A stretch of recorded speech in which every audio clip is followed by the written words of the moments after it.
Warm welcome to all of students. Before starting explanation of lesson, I am explaining some difficult words of the story to you.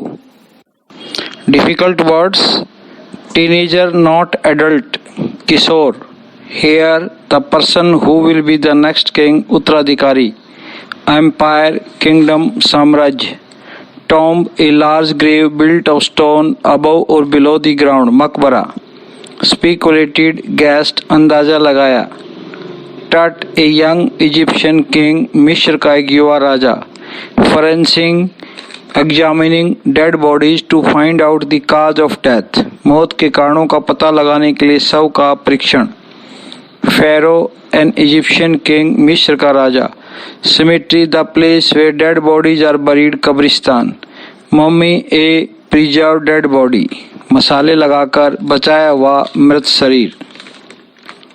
Scanner, examining machine, परीक्षण करने वाली machine. Murals, painting done on the walls, भित्ति चित्र. Coffin, box in which dead bodies kept, शव पेटी. Antiquities, very old things, प्राचीन वस्तुएं. Archaeologist, a scientist who studies ancient remains, पुरातत्वज्ञ. Artifacts, things of art made from hands, हस्तकृति. Resurrection, rebirth, पुनर्जन्म. Treasures, a collection of valuable things, खजाना. Shroud, coffin, ताबूत. Chiseled away, separated with a chisel, छेनी से अलग किया हुआ. Bracelets, ornaments of the wrist, कंगन. Amulet, something worn to keep away the evil, ताबीज. Wakey, odd, sun की. Orion, a constellation. मृत तारा समूह. You are advised to write these difficult words in your notebook and learn them. A.R. Williams टट का वर्णन करता है, जो एक बहुत ही शक्तिशाली परिवार का आखिरी उत्तराधिकारी था, जिन्होंने कई शताब्दियों तक मिस्र पर शासन किया. टट एक युवा अवस्था में ही था जब उसकी 3300 वर्ष पहले मृत्यु हुई. उसने लगभग 9 वर्ष तक शासन किया और अपने पुराने तौर तरीकों को पुनः शुरू किया. उसे कब्र के अंदर दफना दिया गया. सोने के गहनों से उसको लाद दिया गया और भुला दिया गया. 1922 में जब उसके मकबरे की खोज की गई तो उसने लोगों में ये जानने के लिए, तट के बारे में जानने के लिए उत्सुकता पैदा की. उसके शव का सीटी स्कैन किया गया, जो अनेक हमें निष्कर्ष बताता है उसके जीवन और मृत्यु के बारे में. काफ़ी संख्या में पर्यटक थे पूरी दुनिया से वहाँ इकट्ठे हुए उस चट्टान के कटे हुए भाग को देखने के लिए जहाँ मकबरा बना हुआ था और भित्ति चित्र बने हुए थे.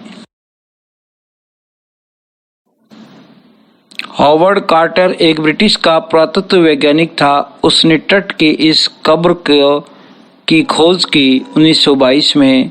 कई चीजें जो सोने से बनी हुई थी उसके मृत शरीर के ऊपर पहनाई हुई थी, जो उसके पुनर्जन्म के होने को सुनिश्चित करती थी, मानती थी. तट था, उसको दफना दिया गया.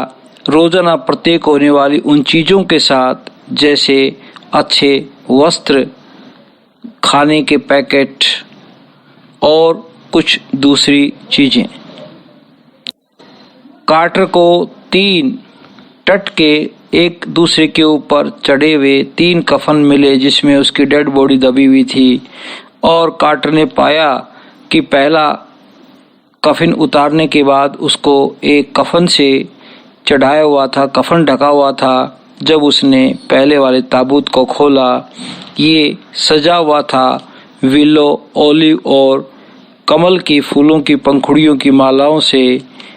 रस्म के तौर पे रेजिन जो प्रयोग किया जाता था वो बहुत कठोर हो गया था. और तट की डेड बॉडी थी वो उसके ठोस सोने के ताबूत की तली के साथ चिपकी हुई थी। कार्टर ने उसकी टट की डेड बॉडी को हटाने की कोशिश की, इसको सूर्य की धूप में, जलती हुई धूप में रख करके, ताकि गर्मी से वो रेजिन पिघल जाए, परंतु असफल रहा। टट की डेड बॉडी थी, उसको एक छेनी से काट के लगभग उसके प्रत्येक जोड़ को अलग करके वहां से हटाया गया। एक सीटी मशीन से उसकी डेड बॉडी की स्कैनिंग की, सिर से लेके पंजे तक, जिसमें करीब 1700 के आसपास डिजिटल एक्सरे तस्वीरें बनी। स्कैनर था, वो अच्छी प्रकार से काम नहीं किया उसने, क्योंकि उसके अंदर कुछ मिट्टी चली गई, इसलिए उन्होंने कुछ पंखों की मदद ली, जिसने इस पूरी प्रक्रिया को पूरा करने में सहायता की। पूरी प्रक्रिया स्कैनिंग समाप्त होने के बाद टट की डेड बॉडी को वापस उसके कब्र के अंदर वापस वहीं ले जाया गया, जहां पुजारियों ने वर्षों पहले उसे शांति के साथ दफनाया था। Now read the chapter from the textbook. You can try exercise questions given in the textbook.